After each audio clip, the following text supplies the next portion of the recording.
va vite aller dans les Écritures, dans Marc 5. Celle qui nous regarde par Zoom, Marc 5. Ce que j'aime avec ce texte est que la Bible nous parle de deux femmes. Deux différentes femmes, deux différentes situations, mais elle nous présente un Jésus qui peut tout faire, qui peut tout changer dans la vie d'une personne. Marc 5, à partir du verset 21.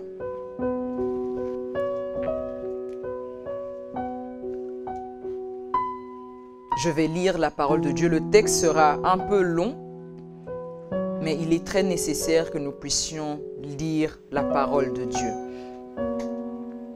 Jésus regagna en barque l'autre rive, où une grande foule se rassembla autour de lui. Il était au bord du lac. Alors vint un des chefs de la synagogue du nom de Jairus. Lorsqu'il aperçut Jésus, il se jeta à ses pieds et le supplia avec insistance. « Ma petite fille est sur le point de mourir. Viens, pose les mains sur elle afin qu'elle soit sauvée et elle vivra. » Jésus s'en alla avec lui. Une grande foule le suivait et le pressait de tous côtés. Et ce qui est intéressant dans ce texte est que Jésus, premièrement, n'allait pas pour la femme qu'on va voir dans les prochains versets qu'on va lire, mais il allait pour la fille de Jairus. Mais ce qui est intéressant est que la foi de cette femme à la perte de sang qui avait une hémorragie qui durait depuis des années a pu déclencher un miracle. Sachez que je vais vous dire sincèrement, en dehors du processus que j'ai pu avoir avec Dieu, je me suis retrouvée dans une conférence où l'homme de Dieu a eu juste à dire que je vois le Seigneur enlever un poids dans ton cœur. Alors que moi-même, j'étais dans mon processus de guérison et je vous dis que depuis ce jour, je me rappelle exactement, c'était en fin juillet, le 21 ou le 22 juillet, le poids que je pouvais ressentir dans mon cœur, depuis ce jour-là, je ne l'ai plus jamais ressenti. Imaginez que j'avais douté, j'avais dit, jamais Dieu peut le faire surnaturellement. Je m'accroche juste à une seule méthode de Dieu, celle qui est le travail avec le Saint-Esprit, et je m'arrête juste à ça. Je n'allais peut-être pas pouvoir recevoir complètement ma guérison, mais moi je me suis attendue à Dieu. Et ce que j'aimerais vous communiquer aujourd'hui est que Dieu a différentes manières de faire les choses. Attendez-vous au surnaturel de Dieu.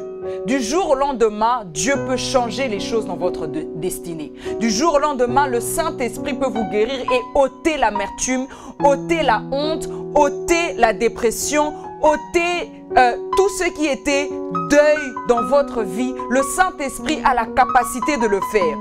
La Bible dit dans le verset 25, « Or, il y avait une femme atteinte d'hémorragie depuis 12 ans. » Imaginez-vous que depuis 12 ans, cette femme, elle a souffert. Elle avait beaucoup souffert entre les mains de nombreux médecins. Elle avait dépensé tout ce qu'elle possédait, mais cela n'avait servi à rien. Au contraire, son état avait plutôt empiré. Écoutez, je ne sais pas envers qui tu t'es confié.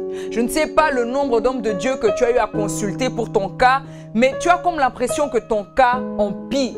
Mais la bonne nouvelle est que Jésus a la capacité de changer toute chose. Ce que je te raconte n'est pas un slogan qu'on dit dans toutes les églises. Moi, je te dis, je te communique ma foi. Si toi, tu as peu de foi, je te donne surnaturellement ma foi pour que tu croies que Dieu a la capacité de changer la saison dans laquelle tu te trouves. Je ne sais pas qui t'a poussé ou t'a introduit dans cette fosse, si c'était une rupture, si c'était un deuil ou si c'est quelque chose qui est dans votre famille en tant que loi établie que les gens ne peuvent pas être heureux et épanouis. Mais la bonne nouvelle est qu'aujourd'hui commence un nouveau départ par le nom de Jésus. Et que tu passes dans ta vie des ténèbres à la lumière. Parce que je suis en train de voir qu'il y en a ici, vous vous réveillez le matin, il n'y a même pas cette force ou même cette énergie de faire quoi que ce soit. Tu as toujours cette impression qu'il y a une force qui te retient à faire quelque chose. Tu peux vouloir être très enthousiaste par rapport à un projet, mais du jour au lendemain, il y a cette force qui éteint ce feu, cette joie que tu avais de mettre un pas en avant. Même lorsque tu as envie d'avancer, il y a toujours cette force qui te ramène en arrière et te fait rappeler les erreurs du passé, te fait rappeler toutes les paroles que les gens ont eu à dire par rapport à ta personne, te fait rappeler en fait toutes les choses négatives et tu perds même goût à faire quoi que ce soit. Et j'aimerais vous dire également que ça là c'est une prison. C'est une prison où on t'a enfermé, où on s'est dit elle là, elle ne peut pas sortir de là. Elle est destinée à échouer, destinée à être triste, destinée à ne pas réussir dans sa destinée. Comme elle est là, elle va rester comme ça. Mais c'est eux qui ont décidé. C'est pas ce que Dieu a dit pour ta vie. Le plan de Dieu est que tu sois épanoui. Comme j'ai dit dernièrement, et que ne pensez pas que on est destiné à nous marier et à devoir subir les chocs qu'on nous a fait subir dans le passé. Ce n'est pas le plan de Dieu pour nous. Parce que sachez que ça va affecter et tes enfants et tes petits-enfants. Comme j'ai dit, nous devons être celles qui brisent le cycle. Hier, on a eu une conversation avec certaines de mes filles et je leur ai expliqué, c'est que on doit accepter qu'on n'a pas toutes, mais la majorité des Africains et même les Blancs, hein, même dans plusieurs familles, il y a ce qui est toxique. Et on considère cela comme normal, on accepte des choses parce que c'est la famille. On accepte certaines paroles, certains comportements parce que c'est la famille et parce qu'on est des chrétiens. Nous avons le droit de refuser et de couper contact avec tout ce qui est toxique. Famille ou pas famille. Parce que Dieu est pour la séparation. Abraham s'est séparé de Lot, n'est-ce pas? Donc Dieu est pour la séparation. Donc ce qui te rend nerveuse, ce qui te rend triste, imagine-toi, pendant des années, tu as habité dans un environnement où on n'arrête pas de dénigrer ta personne. C'est les gens de ta famille. Les cousines qui ont toujours quelque chose de négatif à dire par rapport à ta vie. Donc tu vas accepter de vivre dans ça sous prétexte parce que tu pries. Vous pensez vraiment que le plan de Dieu, c'est de te voir souffrir et avoir mal parce que les mêmes personnes te font toujours du mal. Les mêmes personnes te critiquent toujours, jusqu'à même les parents. Et quand on observe bien, on voit que nos mères ont eu à accepter des choses parce que peut-être des fois elles n'avaient pas le choix. Mais moi je dis que tu avais le choix. Donc moi je ne peux pas répéter ton histoire parce que tu as accepté d'être dans un environnement toxique, avec une belle famille toxique, que moi je suis obligée de porter ce fardeau-là. Non, moi je décide de briser ce cycle-là. Parce que ma Bible me dit que Dieu a un plan de bonheur pour moi. Pas selon la foi en mode oui, Dieu va faire, mais je dois le vivre. Je dois attirer cette chose. Tu vois, il faut être violent dans la vie. Il faut prendre la décision de dire non à tout ce qui est toxique. Aujourd'hui, c'est la décision que tu dois dire non, je n'accepte plus en fait. Ce n'est pas parce que tu pries qu'il y a des choses que tu dois accepter. On ne peut pas te traiter n'importe comment. Tu ne peux pas accepter qu'on te traite mal à cause de ton physique, à cause de ton background, à cause de ton passé, à cause de tout ce que tu peux pouvoir vivre ou rencontrer dans ta vie, que tu échoues à l'école ou que tu n'échoues pas à l'école, que tu ne réussisses pas comme les autres et que les gens te pointent à chaque fois du doigt. Tu dois refuser cela. Et quand j'analyse, je vois même, j'ouvre une parenthèse, même en termes de servitude en fait. On s'est rendu compte qu'on aide à l'excès. Tu es tout le temps là à donner ta main, mais ces gens ne se fatiguent pas de prendre la main, ils prennent le bras. Mais qu'est-ce que ces personnes-là font pour toi? Et tu te retrouves là, blessé. Tu souffres. Arrêtez de donner de l'amour à l'excès. Je suis en train d'ouvrir cette parenthèse parce que je sens que je dois dire ça à quelqu'un. C'est que des fois, on donne à l'excès, on donne notre cœur à l'excès. Mais maintenant, en termes de relation, un conseil, apprenez à être neutre. Il faut s'ouvrir sans s'ouvrir. Ça t'évitera d'être déçu. La Bible dira clairement que le cœur de l'homme est tortueux. Donc, les hommes sont comme ça. Les hommes sont infidèles. Donc, c'est à toi maintenant de savoir que la chair est faible. Et c'est à toi de savoir maintenant que le cœur de l'homme est tortueux. C'est à toi maintenant de te gérer. Tu donnes la main et on se limite à la main. On prend ton bras, ne dis pas oui, mais qu'est-ce que Dieu va dire? Tu penses vraiment que Dieu est là en train de te regarder en mode bravo ma fille, on a pris ton bras, c'est bien. C'est bien, je suis fière. Non, parce que Dieu ne prend pas plaisir à te voir pleurer, à te voir te lamenter à cause des hommes. Combien de fois on ne t'a pas traîné dans la boue? Qu'est-ce que tu as fait pour mériter cela? Qu'est-ce que tu as fait pour qu'on te traîne dans la boue? As-tu mérité cela? Tu n'as pas mérité cela. So that's why I'm telling you, aujourd'hui, tu dois prendre la décision de dire non. Non, en fait. Il y en a ici, vous êtes trop sentimental. Et ce qui vous détruit, c'est ce côté sentimental où vous avez peur de dire non. Parce que vous ne voulez pas blesser les autres. Mais maintenant, la question qu'il faut se poser, qui a peur de te blesser, toi?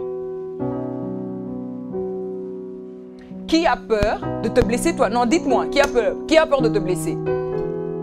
Parce que la plupart du temps, c'est toi qui en fais du mal. Mais est-ce que eux, ils se demandent, est-ce que ça va lui faire plaisir si on réagissait comme ça? Non, ils vont pas regarder ça. Mais toi, on te blesse. Et puis, après t'avoir blessé, qu'est-ce qui se passe? C'est toi qui as mal. Et quand toi, tu as mal, tu n'as plus de force de faire les projets. Quand toi, tu as mal, tu n'as plus la force de faire quoi que ce soit. Et on dit quoi?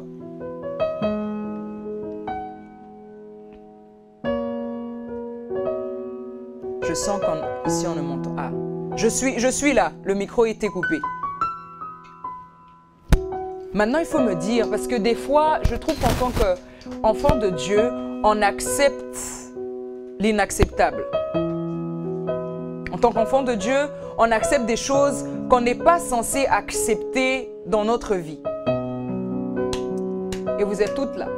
Parce que d'une manière ou d'une autre, il y a certaines ici, vous avez eu à accepter des choses que normalement, vous n'êtes pas censé accepter ça. Et ce qui est dommage, c'est qu'on se cache derrière la Bible pour parler de l'amour. Vous savez, oui, je crois en l'amour, mais il faut des limites. Là, il faut imposer des limites. On impose les limites. Et c'est ça. Parce que des fois, tu penses tellement aux autres, mais des fois, il faut se poser la question, est-ce qu'on pense à moi? Et j'apprends aux gens des fois, c'est bien beau d'être là pour les autres, mais des fois, il faut être égoïste. Pense à toi. Il y en a ici, vous avez besoin de penser à vous. Et j'ai l'impression que c'est une prison, en fait, que tu es là à toujours vouloir aider les autres, à toujours vouloir donner, mais au final, tu t'épuises et toi-même, tu es fatigué. Mais alors, pourquoi continuer si tu es épuisé? Why? Et d'autres, tu sais pourquoi? Peur du rejet. Quand tu vas dire non, ils ne vont plus être là pour toi. Et donc, la relation, elle n'est pas vraie. La relation, elle est fausse. Parce que celui qui t'aime vraiment doit accepter que des fois, tu ne peux pas lui rendre service. On est bien d'accord? Pourquoi vais-je te détester si tu me dis que « Ah non, je ne peux pas venir t'aider » Les relations, c'est donnant-donnant. Et des fois, on est là, on croit que... Parce qu'avant, les prédications que je pouvais entendre, quand je disais non, tu sais, on pouvait te donner l'impression que tu es mauvaise. Mais tu es épuisé émotionnellement, tu dois continuer à donner. Il faut apprendre à mettre pause. Donc maintenant, je pense à moi. Et tu te prives parce que tu veux aider. Mais comment veux-tu aider les autres si toi-même, ça ne va pas? Et dans ma famille, on m'a longtemps traité de quelqu'un qui n'aime pas les gens de la famille. J'assume pleinement. Parce qu'il y a des gens qui abusent. Je le dirai peut-être jamais assez, mais j'insiste, il y a des gens dans nos familles qui abusent. Ils profitent. Et c'est ça qui fait le plus mal parce que tu vois comment ils se comportent. Et moi, on aimait trop dire, mais tu prêches, c'est pas parce que je prêche que je dois accepter ce qui est toxique. Parce que si j'accepte ce qui est toxique, je vais transmettre aux gens ce qui est toxique.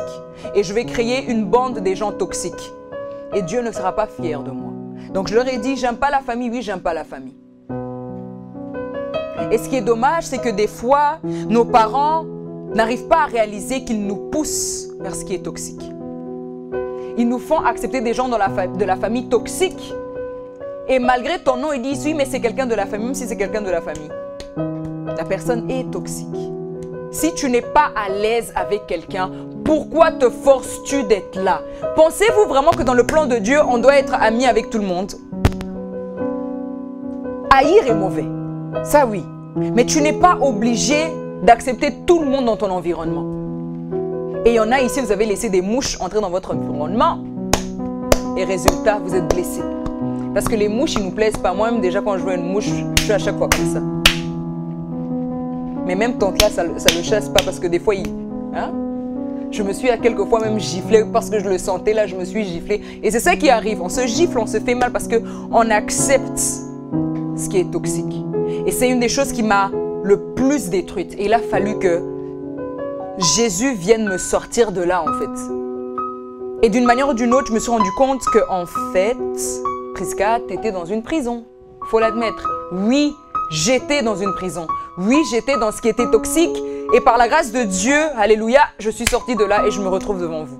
Pour vous le transmettre aussi, sortez de là. Vous pouvez sortir de là, ce n'est pas trop tard. Il y a des contacts, je vous dis clairement, même des amitiés qui vont être brisées. Parce que ces filles-là vont se rendre compte qu'elles ne peuvent plus profiter de vous.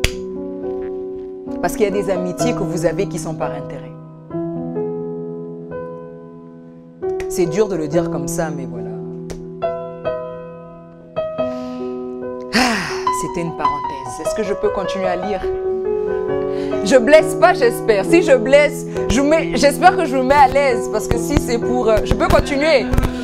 Écoutez, je dis ces vérités-là parce que...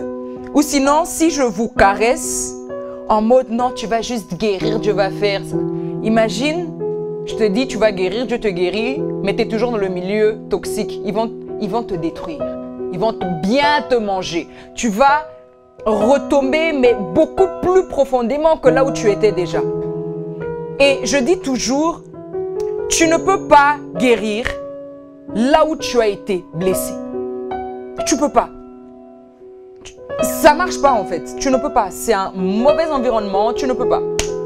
Voilà, j'ai quitté la Belgique. Je suis française maintenant. J'attends que Macron me donne ma nationalité française. J'attends. Et la Bible dit, elle entendit parler de Jésus, vint dans la foule par derrière et toucha son vêtement. Car elle se disait, même si je ne touche que ses vêtements, je serai guérie. À l'instant même, son hémorragie s'arrêta et elle sentit dans son corps qu'elle était guérie de son mal. Vous savez, j'ose croire qu'aujourd'hui, il y a une personne qui doit juste croire que Dieu peut ôter la lourdeur dans son cœur. Tu dois juste croire aujourd'hui. C'est question de ta foi. Tu dois juste croire que aujourd'hui, Dieu a la capacité de te délivrer de cette lourdeur que tu as. Attendez, je suis en train de faire partage de connexion parce que la Wi-Fi, elle est en train de bugger.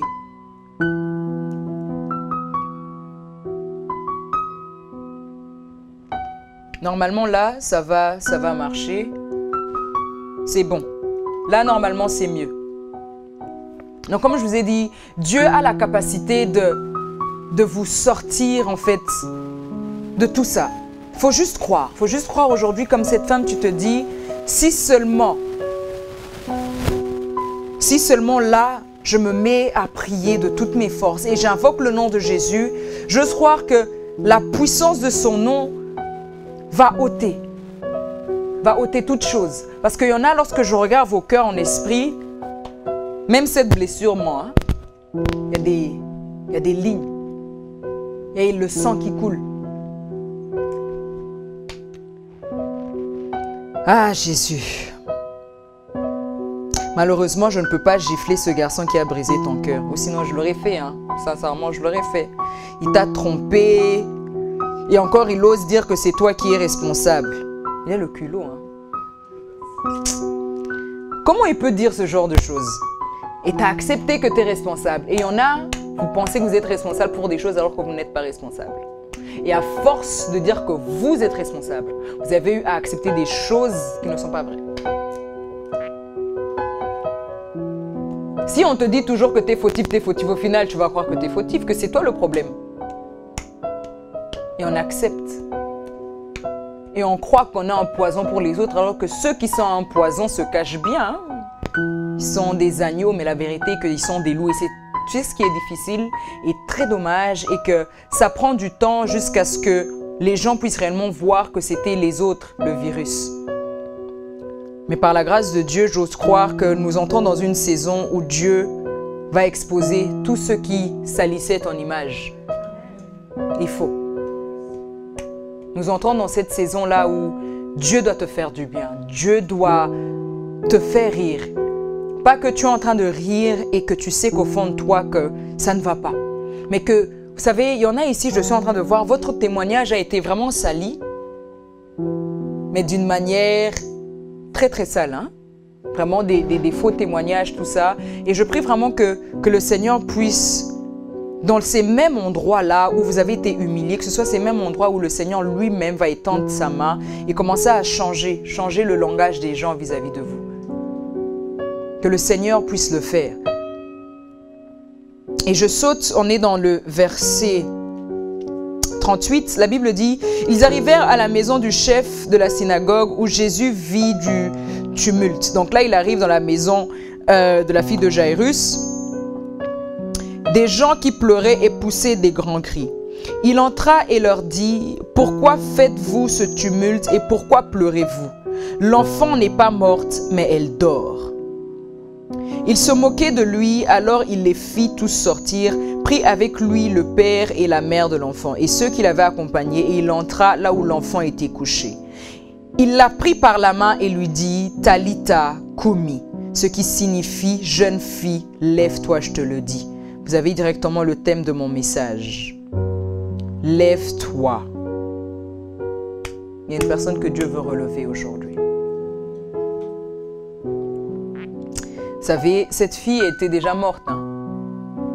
Et il y en a ici, je vois clairement des destinées qui avaient été enterrées, où on pouvait dire qu'il n'y a plus rien à faire pour vous. Mais par le nom de Jésus, Dieu est en train de déterrer ce qu'on avait enterré. Dieu déterre. Tout ce qu'on avait enterré, Dieu déterre. Lève-toi. Il y a une personne ici qui est là. Malgré les obstacles de la vie et tout ce que tu as pu rencontrer, Dieu veut te relever. Tu dois te relever parce que tu as encore un long chemin devant toi. Ne pense pas que tu vas mourir dans les jours qui vont suivre. Tu ne vas pas mourir. Parce que ton histoire va servir de témoignage pour édifier la vie des autres. Même quand on analyse l'histoire d'Esther, on analyse l'histoire de toutes ces personnes-là, on voit que chaque personne a une histoire avec Dieu, mais ça commence toujours mal, mais ça finit toujours bien. Le fait que ton histoire commence mal, c'est une bonne nouvelle parce que ça va bien finir. Dieu n'a pas encore fini avec toi.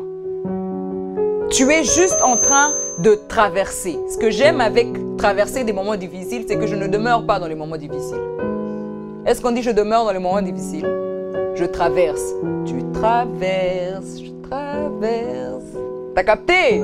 Donc ça veut dire que ce n'est pas ta destination finale. Donc dans le plan de Dieu, ce n'est pas que tu sois dans l'état où tu es actuellement. Dans le plan de Dieu est que tu sois épanouie, heureuse, bien mariée, pas avec un homme toxique qui va te tromper. Parce que des fois, on accepte des choses sous prétexte compris. Et puis on dit, oui, moi si mon mari me trompe, arrêtez ça, moi mon mari me trompe. Je préfère boire. Non, parce que, vous savez, quand on écoute certaines histoires, on a comme l'impression qu'on doit accepter l'inacceptable, en fait. Que ça fait partie de la vie. Alors que moi, je regarde, je dis, non. Les histoires que j'entendais avant, c'était, oui, les couples s'embrouillent tout le temps, les couples, mais je me retrouve en couple, je suis en train de chercher des embrouilles, il n'y a pas. Vous imaginez que hier, j'ai cherché embrouille, je me suis embrouillée moi-même. C'est drôle.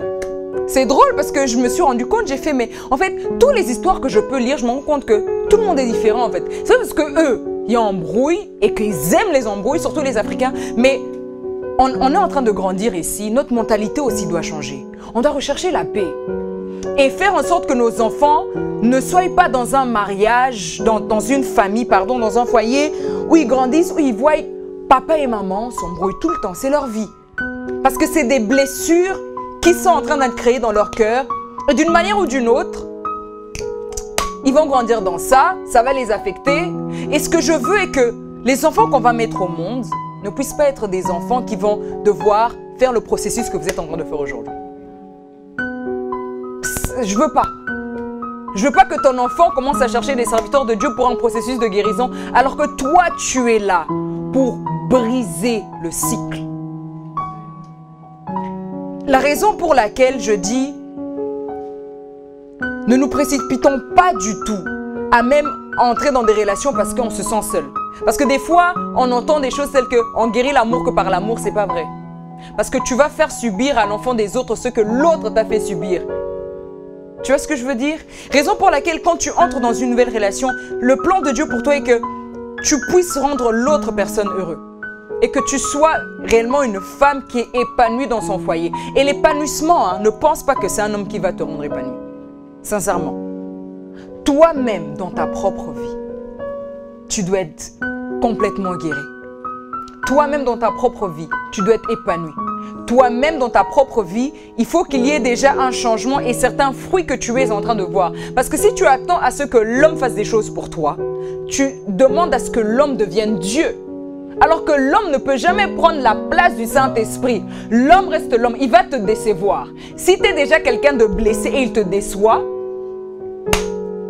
votre maison, je crains les voisins, ça va crier, nanana. Alors que si tu es déjà une femme guérie, peu importe les choses qu'il va pouvoir essayer de dire ou même ce que tu vas entendre, etc.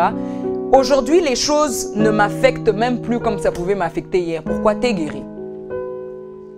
Tu vois ce que je veux dire? Mais tandis que si tu es encore blessé, énormément de choses vont encore te blesser. Parce que tu n'as plus de patience. Il y en a, votre verre, il est là. Il suffit juste d'une petite chose, aller exploser. Jusqu'à même soulever cette chaise, commencer à taper les gens. C'est tout à fait normal parce que vous avez supporté des fois l'insupportable. Année après année, tu restes avec la même personne parce qu'il t'a fait croire qu'après lui, tu ne trouveras jamais mieux. Moi, je vais te dire que tu vas trouver mieux. Il y a mieux.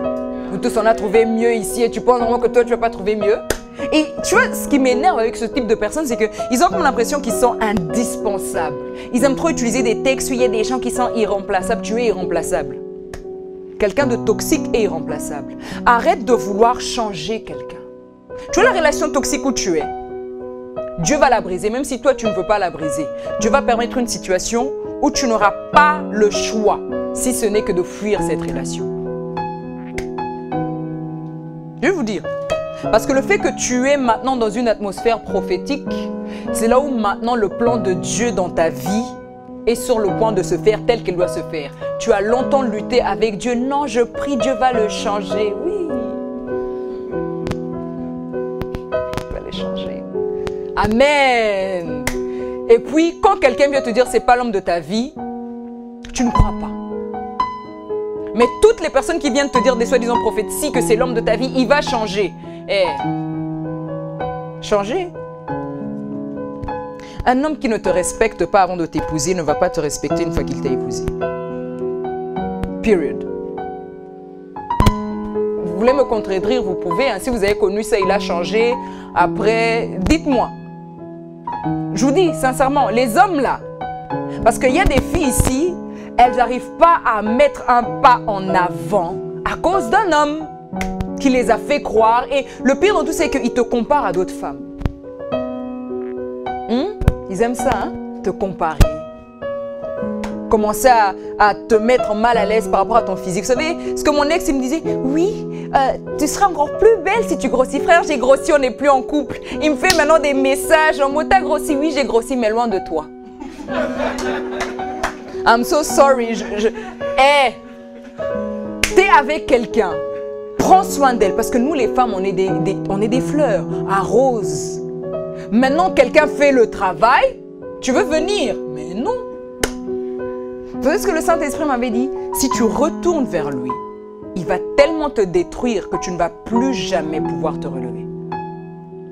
Et c'était bien. Bye. Et il a l'audace de m'écrire. Je dis, mais écris les messages, bave.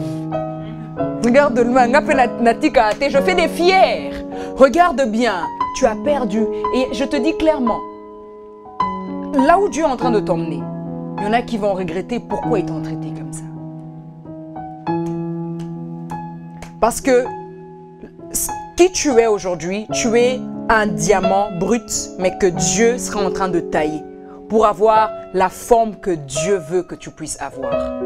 Et ce qui est dommage, c'est qu'on a négligé la personne que tu es par rapport au présent. Mais alors qu'ils ne savent pas ce que Dieu réserve pour toi demain. Et surtout les parents là qui aiment comparer les enfants avec les enfants des tantes. Et tu as ce sentiment-là que les enfants des tantes sont mieux que toi. Tu as ce sentiment-là que toi, tu fais jamais quelque chose de bien. Et ce qui est dommage, c'est que l'encouragement que tu dois réellement recevoir, tu ne le reçois pas. Et la seule chose qu'on sait faire, c'est t'écraser. On t'écrase. Et puis, qu'est-ce qui se passe quand on t'écrase et on t'égrase? On ne sait plus rien faire avec toi parce qu'on t'a écrasé. Et limite, tu ne crois même plus en toi. Et même si vous allez me dire, oui, tu n'as pas besoin des gens pour croire en toi, mais à force d'entendre le négatif, qu'est-ce qui se passe? La raison pour laquelle, une des choses que Dieu va faire avec la majorité d'entre vous, c'est changer l'environnement. Tu as des amis qui t'encouragent jamais quand tu veux commencer un projet. Elles ne t'aiment pas. Parce qu'elles savent qu'une fois que tu commences ce projet, tu vas réussir, tu vas briller. Et voilà, ça crée de la jalousie. Ce que Dieu va faire, changer l'environnement. Changer. Il va te connecter à des nouvelles personnes. Des personnes qui vont réellement croire en la personne que tu es. Qui ne vont pas t'aimer pour ce que tu peux donner. Parce que la majorité des relations aujourd'hui, c'est ce qu'on peut donner. Si tu n'as rien à donner, on ne te calcule pas.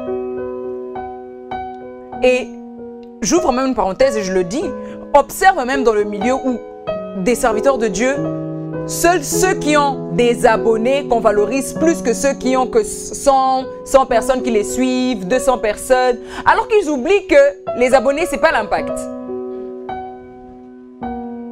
Et aujourd'hui, on regarde à ce qui est superficiel, au lieu de regarder à ce qui est profond. Et moi, je dis toujours que derrière un rien se cache quelque chose. Écoute, derrière ce que tu es en train de vivre, ne pense pas qu'il se cache juste ça. Il se cache une merveilleuse destinée que Dieu a pour toi. Dans cette saison, tu pleures. Dans cette saison, tu es triste. Mais dans la prochaine saison, Dieu va te faire rire. Et il y a des personnes ici, Dieu est sur le point d'essuyer les larmes. Que le décès de tes parents ne soit pas une barrière pour toi. Que ce que tu es en train de vivre maintenant ne puisse pas être une barrière pour toi où tu te dis « je ne vais jamais y arriver ». La bonne nouvelle est que même si tu le dis, Dieu va te prendre par force et il va te montrer que tu vas réellement y arriver parce que Dieu te soutient. Et une des choses, je vais clôturer par ça.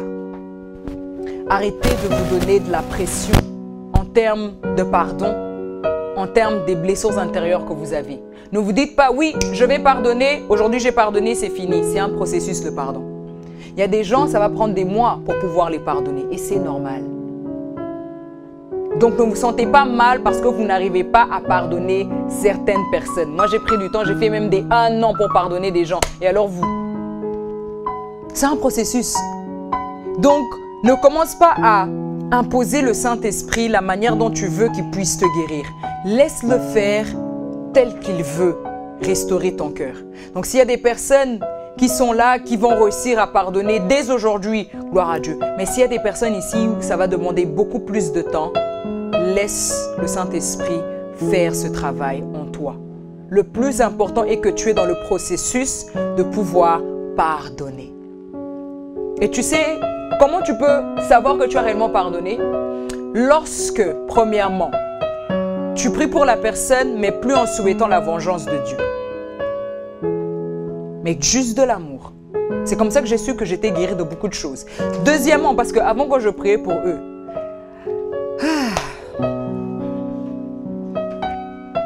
vraiment tu pries et tu dis, Dieu, que le ciel tombe, vraiment que eux, Dieu les frappe. Au final, je me suis rendu compte, après être guérie, je me suis rendu compte que ma guérison vaut plus que même la vengeance de Dieu. Ma guérison, elle vaut... Hey! C'est mon bébé, hein. Ma guérison, elle vaut plus que tout ce que les gens pourraient faire contre moi. Moi, aujourd'hui, je suis guérie. Que Dieu va les frapper, qu'il ne les frappe pas, c'est plus mon problème. Le plus important, comment est-ce que moi, je me sens aujourd'hui? Je me sens guérie et je me sens épanoui. Et c'est ça qui compte pour moi. Et raison pour laquelle je vous dis, là maintenant je vais vous le dire, vous allez dire, ouais mais ils m'ont fait du mal et tout, t'attends quand même que Dieu les frappe et tout. Là c'est vous. Hein? Après il peut les frapper. Dieu sait comment il fait les choses. Mais moi ce que je vous encourage de faire, c'est de juste regarder à Jésus et de vous focaliser sur votre guérison. Pensez pas à tous les autres. Tu mets l'airco? Ok, parce qu'il fait chaud. Pensez en fait juste à votre restauration. Pensez à vous. Soyez égoïste. Oubliez un peu toutes les personnes qui vous ont fait du mal parce que la personne qui a vraiment besoin de guérison ici, c'est vous. Eux, d'autres étant fait du mal, ils ont complètement oublié. Ils ont eu à mal te traiter, ils ont oublié, ils sont même plus là-bas. Mais toi, tu es resté dans ça. Raison pour laquelle tu dois prendre la décision de maintenant juste penser à ce que le Seigneur est sur le point de faire dans ta vie à toi. À quel point Dieu est sur le point de restaurer ta vie. On regarde à la restauration et on ne regarde plus à ceux qui nous ont offensés. Parce que tu le veuilles ou pas, il y en a, ils vont venir te demander pardon. Que tu le veuilles ou pas, il y en a, ils vont rechercher à entrer en contact avec toi. Il y a des personnes, Dieu va accepter qu'ils retournent en contact avec toi après avoir appris leur leçon. Mais il y a d'autres qui vont te demander pardon, mais leur saison est finie, bye. Raison pour laquelle en cette saison, soyez attentifs au Saint-Esprit pour savoir qui peut rester et qui doit partir. Parce qu'il y a des gens qui vont devoir partir. Il y a des gens qui vont pouvoir rester. Mais c'est à vous maintenant de pouvoir être sensible au Saint-Esprit et lui demander des signes précis qui confirment telle personne peut rester, telle personne peut partir. Parce que tout contribue à votre guérison. Amen. Est-ce qu'on peut prier? On va juste incliner nos têtes. Tu vas commencer juste à remercier le Seigneur, à élever le nom de Jésus. Élève Jésus. Bénis le Saint-Esprit. Oh Jésus.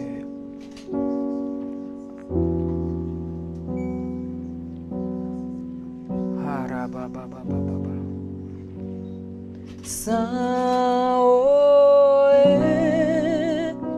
éternel,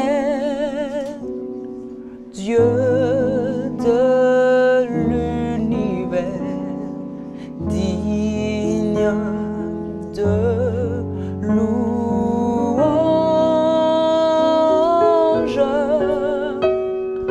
honneur et gloire à l'agneau de Dieu assis sur le trône.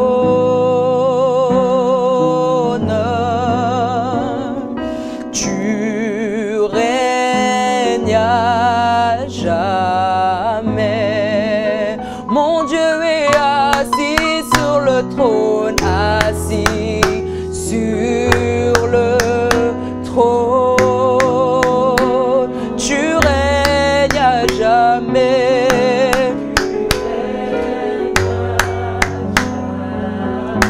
Mon Dieu est assis sur le trône. Et rabassé kerebo chata. Tu règnes à jamais. Mon roi est assis sur le trône. Yes.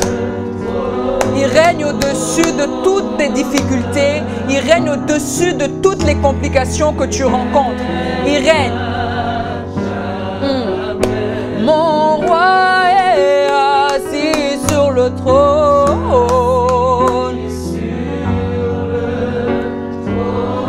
Oh, tu règnes à jamais.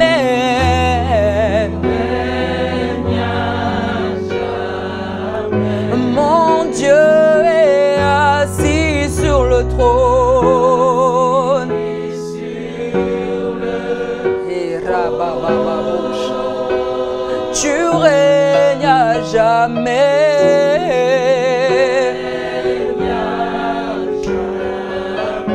Mon Dieu est assis sur le trône. Hey.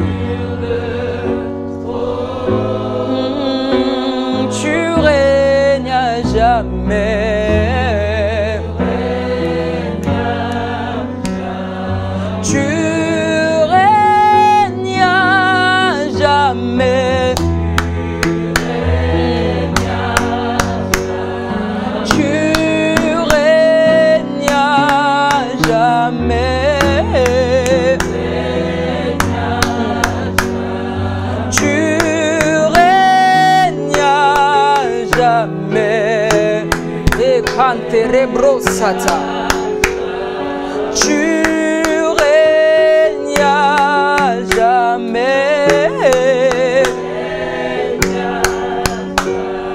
Tu règnes à jamais.